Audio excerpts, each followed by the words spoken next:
Dear students, ఈరోజు degree final year విద్యార్థులకు paper 6 AP history నుండి కుతుబ్ షాహీల పరిపాలన గురించి చూసాం. కుతుబ్ షాహీల వంశచరిత్ర చూసాం. అదేవిధంగా కుతుబ్ షాహీల కాలం నాటి సాంఘిక, ఆర్థిక, మత, సాంస్కృతిక పరిస్థితుల గురించి కూడా తెలుసుకుందాం. ఓకే స్టూడెంట్స్, జాగ్రత్తగా వినండి. ఇది ఏపీ హిస్టరీలో 3వ యూనిట్. ఓకే, కుతుబ్ షాహీల కాలం నాటి సాంఘిక, ఆర్థిక పరిస్థితుల గురించి తెలుసుకోవడానికి ఏ ఏ ఆధారాలు ఉన్నాయో వాటి గురించి కూడా మనం చూద్దాం. మనకి కుతుబ్ షాహీలు దాదాపుగా 7 చక్రవర్తులు 175 సంవత్సరాల కాలం పాటు మన ఆంధ్రదేశాన్ని గోల్కొండ కేంద్రంగా చేసుకుని పరిపాలన చేశారని మనం ఇదివరకు క్లాసులోనే తెలుసుకున్నాం. వీళ్ళు క్రీస్తు శకం 1512 నుండి క్రీస్తు శకం 1687 వరకు వీళ్ళు గోల్కొండని రాజధానిగా చేసుకుని పరిపాలన చేశారు. అయితే వీరి యొక్క చరిత్రను తెలుసుకోవడానికి ముఖ్య ఆధారాలు ఏంటంటే వారి కాలం నాటి వేమన పద్యాలు, భద్రాద్రి శతకము, సింహాద్రి శతకము, తెలుగు పొన్నగంటి తెలుగునారని యయాతి చరిత్ర, పెరిస్టా, కాఫీ ఖాన్, ఇంకా మల్లారెడ్డి రచించిన పద్మపురాణం, ఇలాగ ఎన్నో రచనల ద్వారా మనకి ఆనాటి కుతుబ్ షాహీల కాలం నాటి పరిస్థితులు అంటే సాంఘిక, ఆర్థిక, మత, సాంస్కృతిక పరిస్థితులన్నీ కూడా మనకి తెలుస్తున్నాయి. ఓకే స్టూడెంట్స్, ఇంకా వీరి యొక్క కాలంలో మనకి వ్యవసాయము, వాణిజ్యం బాగా అభివృద్ధి చెందాయి. ఎన్నో పరిశ్రమలు పోషించబడ్డాయి. అంతేకాకుండా కుతుబ్ షాహీ ప్రభువులు అంటే మనకి 17వ శతాబ్దంలో ఎన్నో పరిశ్రమలు స్థాపించడమే కాకుండా దేశీయ, విదేశీయ వాణిజ్యం కూడా చాలా చక్కగా జరిగిందని కుతుబ్ షాహీ చక్రవర్తులు పరమత సహనాన్ని ప్రదర్శించి చాలా చక్కగా పరిపాలన కొనసాగించారని మనకి అర్థమవుతుంది. అయితే వీరి కాలం నాటి సాంఘిక పరిస్థితుల గురించి చూసినట్లయితే మొదటిగా సాంఘిక పరిస్థితుల్లో కుతుబ్ షాహీల సమాజంలో మనకి ముస్లింలు, హిందువులు అనే 2 వర్గాలుగా ప్రజలు జీవనం సాగించారు. ఇందులో ముందుగా హిందువుల గురించి చూసుకున్నట్లయితే కుతుబ్ షాహీ చక్రవర్తుల కాలంలో హిందువులు ఏ ఏ వర్ణాలతో ఉన్నారనేది చూస్తే మనకి పురాతనంగా అంటే ప్రాచీన కాలం నుండి చాతుర్వర్ణ వ్యవస్థ అంటే సమాజంలో 4 కులాలు ఉన్నాయని చెప్పేసి మనం చెప్పుకుంటూ వచ్చాం. బ్రాహ్మణ, క్షత్రియ, వైశ్య, శూద్ర అనేది మనం ఎప్పటి నుంచో చెప్పుకుంటున్నాం. అయితే స్టూడెంట్స్, ఈ కుతుబ్ షాహీల కాలంలో ఈ శూద్రులు అనేక ఉపకులాలుగా విభజన చేయబడి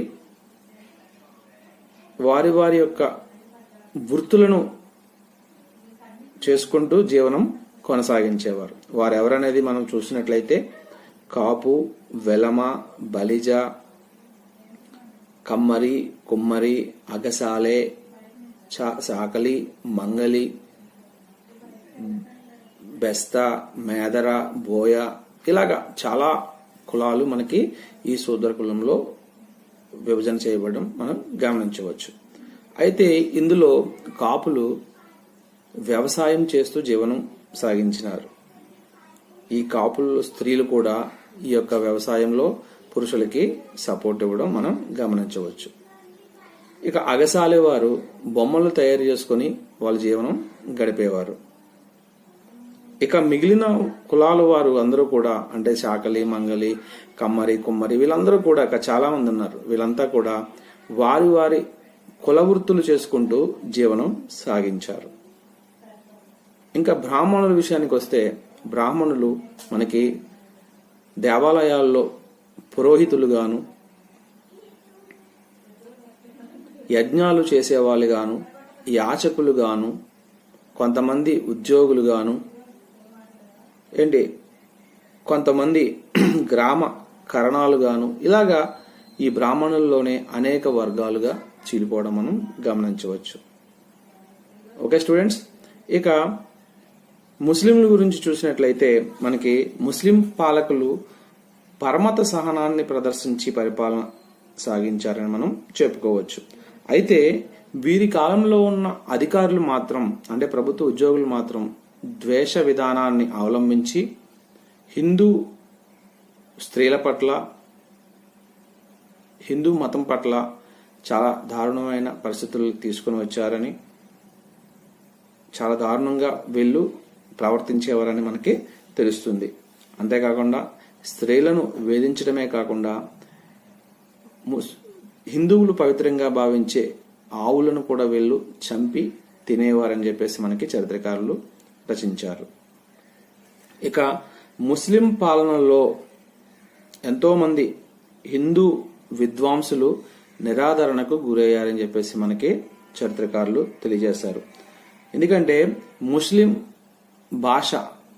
ముస్లింల యొక్క భాష ఉర్దూ ప్రచారంలోకి రావడం వల్ల తెలుగులో కూడా అనేక ఉర్దూ పదాలు కలిసిపోయి మన ఆంధ్ర ప్రాంతంలో మిశ్రమ సంస్కృతి అనేది ఏర్పడడం మనం గమనించవచ్చు.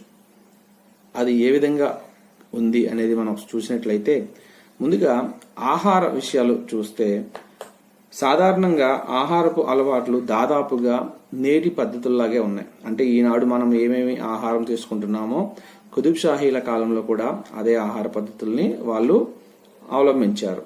అంటే వరి అనేది అంతగా వాళ్ళకి అప్పట్లో లభ్యం కాలేదు. కానీ వీళ్ళు పండించిన పంటల్లో వరి, గోధుమలు, సజ్జలు, రాగులు, కొర్రలు, జొన్నలు, మొక్కజొన్నలు ఇలాగ రకరకాల పంటలు పండించేవారు. వీళ్ళు ఆహారంలో ఎక్కువగా మనకి సాధారణంగా పప్పు, నెయ్యి ఎక్కువగా తీసుకోవడం మనం గమనించవచ్చు. ఇక వీరు పండించిన ఆహార ధాన్యాల ద్వారా ఆహారం తీసుకోవడమే కాకుండా పులిహోర, పొంగలి, దద్దోజనం, వడలు నాటి ముఖ్యమైన ఆహారపు అలవాట్లుగా మనం చెప్పుకోవచ్చు. ఓకే స్టూడెంట్స్, ఇంకా ధనికులు తాంబూలం వేసుకోవడం అనేది ఒక ఆచారంగా మనకి ఇక్కడ కనిపిస్తుంది. ముస్లింలు మాత్రం ఎక్కువగా మనకి సమాజంలో మాంసప్రియులే ఎక్కువగా కనిపిస్తూ ఉన్నారు. ఇక దుస్తుల గురించి చూసినట్లయితే కుతుబ్ షాహీలు చక్రవర్తులు వంశ పారంపర్యంగా సాంప్రదాయంగా వస్తున్న తురుష్క టోపీ, ఉన్ని కోటుకు బదులుగా దక్కన్ తలపాగా మరియు వదులు చొక్కా ధరించారు. దక్కన్ తలపాగా, వదులుగా ఉండే చొక్కా ధరించారనమాట కుతుబ్ షాహీలు. ఇంకా కుతుబ్ షాహీ స్త్రీలు అంటే ముస్లిం స్త్రీలు హిందూ స్త్రీలు ధరించే సాధారణ రవిక చీరనే వీళ్ళు వస్త్రధారణలో ఉపయోగించారని మనం చెప్పుకోవచ్చు. ఇక సామాన్య ప్రజలు మాత్రం ముతక వస్త్రాలను ధరించి చాలా దారుణమైన పరిస్థితుల్లో వీళ్ళు మనకి కనిపిస్తున్నారు. ఇక నుదుటున తిలకము దిద్దుకోవడము, కొప్పున పూలు పెట్టుకోవడము ఆనాటి ముఖ్య ఆచార సాంప్రదాయాలుగా మనం చెప్పుకోవచ్చు. ఇక ఆభరణాల విషయానికి వస్తే స్త్రీలు కంఠానికి మణిహారాలు, చెవి కమ్మలు, ఇంకా గొలుసులు,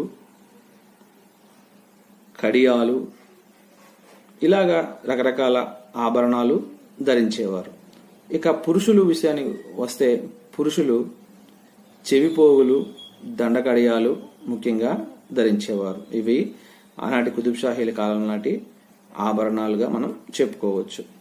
ఇక గృహాలు ఏ విధంగా ఉన్నాయి, గృహ ఉపకరణాలు ఏ విధంగా ఉండేవి అనేది చూస్తే ఆనాడు కుతుబ్ షాహీల పరిపాలనా కాలంలో గృహాలు ఒక పడక గది, ఒక వంట గది, ఒక పూజ గది, ఒక అటక అంటే సామాన్లు భద్రపరచుకోవడానికి ఒక అటక, ఇంకా ధాన్యాన్ని నిల్వ చేసుకోవడానికి ఒక గాదె, పశువులు నివాసం ఉండడానికి పశువుల చావిడి, తర్వాత పశువుల నుంచి వచ్చే వేస్ట్ ని భద్రపరచడానికి పశువుల దొడ్డి, ఇంకా బావి, పెరడు, ఇలాగా మనకి కుతుబ్ షాహీల పరిపాలన కాలంలో గృహోపకరణాలు అనేవి మనకి కనిపిస్తూ ఉండేవన్నమాట. ఇంకా తాంబూలం వేసుకోవడానికి తాంబూల భరణి, రుద్రవీణ, వట్టివేళ్ల విసినికర్రలు, వట్టివేళ్లతో తయారు చేసే విసినికర్రలు, చాలా చల్లగా గాలి వేస్తుంది అనమాట అవి. ఇంకా దీపపు స్తంభాలు, అత్తరు, పన్నీరు, ఇలాంటివన్నీ కూడా వీళ్ళు ఎక్కువగా ఉపయోగించేవి, ఇళ్లలో ఉపయోగించేవి అనమాట. ఓకే స్టూడెంట్స్, ఇంకా వినోదాలు, పండగలు అనేది విషయానికి చూస్తే ఈ కుతుబ్ షాహీల కాలంలో మనకి వినోదాలు, పండగలు ఏంటంటే వీళ్ళు పూజా విధానాలు కానీ, జాతరలు చేసుకోవడం కానీ, పండగలు చేసుకోవడం కానీ ఇక్కడ హిందువుల్లో ఉన్న ముఖ్య ఆచార సాంప్రదాయాలుగా మనం చెప్పుకోవచ్చు. అంతేకాకుండా బాగా ధనికులు ఏం చేసేవారంటే తోలుబొమ్మలాట మరియు వీధి నాటకాలు, తోలుబొమ్మలాట మరియు వీధి నాటకాలు వీళ్ళు ఏర్పాటు చేస్తూ ఉండేవారనమాట ధనికులు. ఏంటి ఇవి వినోదాలుగా మనం చెప్పుకోవచ్చు. ఇక విద్యా విధానాలు చూసినట్లయితే కుతుబ్ షాహీల కాలంలో దేవాలయాలు, మసీదులు, సత్రాలు ఇవన్నీ కూడా గొప్ప గొప్ప విద్యా విధానాలు, అంటే విద్యను బోధించే ఆశ్రమాలుగా మనం చెప్పుకోవచ్చు. అయితే వీరి కాలంలో విద్య అనేది ఓనమాలతో ప్రారంభమయ్యి గుణితము, గణితము, అంటే గుణింతాలు ఉంటాయి కదా, గుణింతాలు మరియు గణితము కూడా వీరి కాలంలో బోధించేవారని చెప్పేసి మనకి తెలుస్తుంది. ఇక సాంఘిక పరిస్థితుల్లో ఇతర సాంఘిక పరిస్థితులు ఎలాగ ఉన్నాయనేది చూస్తే వ్రాత, అంటే రాయడానికి వీళ్ళు ఇంధనంగా, అంటే ఒక ఇంకు కావాలి కాబట్టి దానికి ఒక రకమైన పసరు మరియు కరక్కాయ ఈ రెండు కలిపి ఉపయోగించేవారంట. ఆ విధంగా వ్రాత ఇంధనంగా ఒక చెట్టు నుంచి వచ్చే పసరు మరియు కరక్కాయ కలిపి ఉపయోగించేవారని చెప్పేసి మనకి తెలుస్తుంది. ఇంకా వీళ్ళు శకునాల్ని కూడా ఎక్కువగా నమ్మేవారంట. ఒంటి బ్రాహ్మణుడు, పాము, నల్లపిల్లి, చాకలివాడు ఇలాంటి ఎదురొస్తే మంచి శకునాలుగా వీళ్ళు నమ్మేవారంట. అంతేకాకుండా వేసవి కాలమందు చక్కగా ప్రజల యొక్క సౌకర్యార్థము చలివేంద్రాలు ఏర్పాటు చేసి దాంట్లో మజ్జిగ, గంజి ఇటువంటివి కూడా సరఫరా చేసేవారంట. ఓకే స్టూడెంట్స్, ఇవన్నీ కూడా మనము సాంఘిక పరిస్థితుల్లో చెప్పుకోవచ్చు. ఓకే, ఇక ఆర్థిక పరిస్థితుల విషయానికి వచ్చినట్లయితే గోల్కొండ రాజ్యంలో ఎక్కువ భాగం సారవంతమైన నేలలు ఉండడం వల్ల వీళ్ళు ఎన్నో పంటలు పండించారు. గోధుమ, వరి, మొక్కజొన్న, సజ్జలు, రాగులు, కొర్రలు, పత్తి, పప్పు ధాన్యాలు, ఇవి అన్ని కూడా ఆహార పంటల్లో ఉండడమే కాకుండా వాణిజ్య పంటల్లో మనకి పత్తి, పొగాకు కూడా వీళ్ళు పండించి విదేశీ వ్యాపారాలు కూడా చేశారు, విదేశీ వాణిజ్యాన్ని కూడా ఆర్జించారని చెప్పేసి మనకి తెలుస్తుంది. అయితే గోల్కొండ కుతుబ్ షాహీల కాలంలో, అంటే 17వ శతాబ్దంలో మనకి ఆంధ్ర ప్రాంతం ఎన్నో పరిశ్రమలకు నిలయమై ఉందని చెప్పేసి మనం చెప్పుకోవచ్చు. దాంట్లో ముందుగా ఓరుగల్లు సన్నని నూలు వస్త్రాలకు ప్రసిద్ధి చెందింది. తరువాత మచిలీపట్నం అద్దకపు కలంకారీ వస్త్రాలకు ప్రసిద్ధి చెందిన ప్రాంతంగా చెప్పుకోవచ్చు. తర్వాత నిర్మల్ యుద్ధ సామాగ్రికి ప్రసిద్ధి చెందిన ప్రాంతంగా మనం చెప్పుకోవచ్చు. నల్గొండ నీలిమందు తయారీకి ఒక ప్రత్యేక కేంద్రంగా మనం చెప్పుకోవచ్చు. ఇక గోల్కొండ, కొండపల్లి, నరసాపురం మొదలగు ప్రాంతాల్లో వజ్రపు గనులు ఎక్కువగా ఉండడం వల్ల అనేక మంది ప్రజలు శ్రామికులుగా ఇక్కడ పనిచేయడం అనేది మనం గమనించవచ్చు. ఓకే స్టూడెంట్స్, ఇక విదేశీయుల రాకతో మన ఆంధ్ర ప్రాంతంలో వ్యాపార వాణిజ్యాలు అనేవి పతాక స్థాయికి చేరుకున్నాయని మనం చెప్పుకోవచ్చు. ఓకే స్టూడెంట్స్, అయితే ఈ యొక్క విదేశీయులు మనకి ఆంధ్ర ప్రాంతం నుంచి వారు ఎగుమతి చేసుకునేవి ఆహార ధాన్యాలతో పాటుగా మనకి ఈ యొక్క పత్తి మరియు సిల్క్ వస్త్రాలు అంటే నూలు వస్త్రాలు మరియు ఎక్కువగా మనకి ఇక్కడ నుంచి వజ్రాలు ఇవన్నీ కూడా రత్నాలు ఎగుమతి చేసుకునేవారు. కానీ మన ఆంధ్రులు అంటే కుతుబ్ షాహీలు అక్కడ నుంచి దిగుమతి చేసుకునేవి ఏంటనేది చూస్తే మిరియాలు, సిల్క్, గాజు సామాగ్రి, కస్తూరి వీటిని మనకి ఎక్కువగా దిగుమతి చేసుకునేవారు అనమాట. ఈ విధంగా గోల్కొండ వీటన్నిటికీ కూడా గోల్కొండే ముఖ్య వ్యాపార కేంద్రంగా విరాజిల్లిందని మనం చెప్పుకోవచ్చు. ఓకే స్టూడెంట్స్, ఇంకా మత పరిస్థితుల గురించి చూసినట్లయితే మత పరిస్థితులు ఏ విధంగా ఉన్నాయో చూస్తే మనకి ముఖ్యంగా శైవ మత ప్రచారం ఎక్కువగా ఉంది అని చెప్పుకోవచ్చు. శైవ మత ఆచార సాంప్రదాయాలుగా ఉండడం వల్ల పూజా విధానాలు, ఆయుర్వేద వైద్యము అనేవి మనకి ఇక్కడ ఎక్కువగా కనిపిస్తూ ఉన్నాయి. అంతేకాకుండా వైష్ణవ మతం కూడా వీరి కాలంలో బాగానే ఆదరణ పొందిందని మనం చెప్పుకోవచ్చు. ఉదాహరణకి భద్రాద్రి రామ మందిర నిర్మాణం కానీ, అంతేకాకుండా వీరి కాలంలో రామ మందిరము లేని ఏ గ్రామము లేదంటే అతిశయోక్తే కాదు. అంటే ప్రతి గ్రామంలో కూడా రామ మందిరం అనేది ఏర్పాటు చేయబడింది అని చెప్పేసి మనకి చరిత్రకారులు చెప్పడం జరిగింది. అందువల్ల ఈ కుతుబ్ షాహీల కాలంలో శైవ వైష్ణవాలు అనేవి బాగానే ఆదరణ పొందాయి. కానీ జైన బౌద్ధాలు మాత్రం ఈ కాలంలో అంతరించిపోయాయి. జైన మతము, బౌద్ధ మతం అనేవి అంతరించిపోయాయి మనం చెప్పుకోవచ్చు.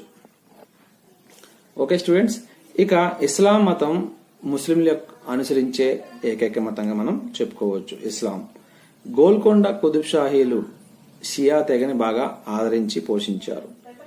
వీరిలో మహమ్మద్ కులీ కుతుబ్ షా తప్ప మిగిలిన చక్రవర్తులందరూ కూడా పరమత సహనాన్ని ప్రదర్శించి వారు కూడా వాళ్ళ ప్రజల వలె ఆంధ్రులైన ఒక ఆలోచనతోటి చక్కటి పరమత సహనంతో పరిపాలన చేశారు. అంతేకాకుండా వహాబీలు కూడా అంటే సనాతనంగా వస్తున్న ముస్లిం సన్యాసులు వహాబీలు కూడా మనకి ఈ ఆంధ్ర ప్రాంతంలో ఉన్నారు అని చెప్పేసి మనం చెప్పుకోవచ్చు. ఇంకా గోల్కొండ సుల్తాన్లు సంస్కృతము, తెలుగు, పారసీకము, ఉర్దూ మొదలగు భాషల్ని పోషించారు. అంతేకాకుండా ఆనాటి సుల్తానుల్లో జంషీద్ ఉర్దూ భాషకి ఒక గొప్ప ఉర్దూ భాష నందు, కవిత్వం నందు గొప్ప సిద్ధహస్తుడని మనం చెప్పుకోవచ్చు. ఇంకా అద్దంకి గంగాధర కవి, తెలుగు నారీడు, అనంత భూపాలుడు మొదలగు తెలుగు కవులను కూడా వీరు పోషించి అభిమానించారని మనం చెప్పుకోవచ్చు. ఇక వీరి కాలం నాటి కట్టడాలు ఏంటనేది చూసినట్లయితే గోల్కొండ కుతుబ్ షాహీలు ఎన్నో కట్టడాలు మనకి నిర్మాణం చేశారని మనం చెప్పుకోవచ్చు. అందులో వీరు గోల్కొండ కాకుండా దాదాపుగా 66 కోటలను కూడా వీరు నిర్మాణం చేశారని, ఇంకా హైదరాబాద్, ఇబ్రహీంపట్నము మొదలగు పట్టణాలను కూడా నిర్మించారని, ఇంకా భాగ్యనగరము, చార్మినార్, హుస్సేన్ సాగర్, మూసీ నదిపై ఆనకట్ట, డాడ్ మహల్, గగన్ మహల్, అమన్ మహల్, మక్కా మసీదు వంటి ఎన్నో గొప్ప గొప్ప భవనాలు నిర్మాణాలు చేసి ఇబ్రహీం బాగ్, పూల్ బాగ్, ఖాన్ బాగ్ వంటి ఉద్యానవనాలని కూడా వీళ్ళు ఏర్పాటు చేయడం మనం గమనించవచ్చు. ఓకే స్టూడెంట్స్, ఇంకా ప్రజాహిత కార్యక్రమాలు కూడా ఎన్నో చేపట్టారు. అందులో నాటి గోల్కొండ సుల్తాన్లు ఎన్నో ప్రజాహిత కార్యక్రమాలు చేపట్టి ఉచిత వైద్యశాలలు, ప్రజల నివాసం అంటే మార్గ మధ్యలో నివాసం ఉండడానికి సత్రాలు, విదేశీయులు వచ్చినప్పుడు ఉండడానికి సత్రాలు, విశ్రాంతి గృహాలు, పాఠశాలలు, మసీదులు ఎన్నో నిర్మించారు. ఓకే, ఇంకా బద్వేల్ చెరువు, హుస్సేన్ సాగర్ నిర్మాణము, ఇంకా మూసీ నదిపై ఆనకట్ట మొదలగువన్నీ కూడా ఏర్పాటు చేసి ప్రజల తాగునీటి అవసరాలే కాకుండా వ్యవసాయోగ్యంగా ఎన్నో కాలువలు కూడా వీళ్ళు ఏర్పాటు చేయడం మనం గమనించవచ్చు. ఇంకా రహదారులు వెంట చెట్లు కూడా వీళ్ళు నాటించి చక్కగా వీళ్ళు ప్రజల్ని ఎంతో ఉత్తేజవంతులుగా తీర్చిదిద్దారు. ఈ విధంగా కుతుబ్ షాహీల కాలం నాటి సాంఘిక ఆర్థిక మత పరిస్థితులు ఉన్నాయని, వాళ్ళు మత సామరస్యంతో పరిపాలన చేశారని చెప్పేసి, ఎటువంటి సంఘర్షణలకు తావు లేకుండా చక్కటి పరిపాలన అందించారని చెప్పేసి మనకి తెలుస్తుంది. ఓకే స్టూడెంట్స్, మీరు ఇప్పటివరకు తెలుసుకున్న విషయాలు ఏంటి? కుతుబ్ షాహీల కాలం నాటి పరిపాలన, అదేవిధంగా కుతుబ్ షాహీల వంశ చరిత్ర, అదేవిధంగా కుతుబ్ షాహీల కాలం నాటి సాంఘిక ఆర్థిక మత సాంస్కృతిక మరియు ప్రజాహిత కార్యక్రమాలన్నీ కూడా మనం గమనించాం. ఓకే స్టూడెంట్స్, దీంతో మనకి 3 యూనిట్లు కంప్లీట్ అయినాయి. ఇక 4వ యూనిట్లోకి మనం వెళ్దాం. ఓకే, జాగ్రత్తగా మీరు ఇవన్నీ కూడా నోట్స్ ప్రిపేర్ చేసుకుని జాగ్రత్తగా చదవండి. ఎగ్జామ్కి మీరు బాగా ప్రిపేర్ అవ్వండి. Okay, thank you.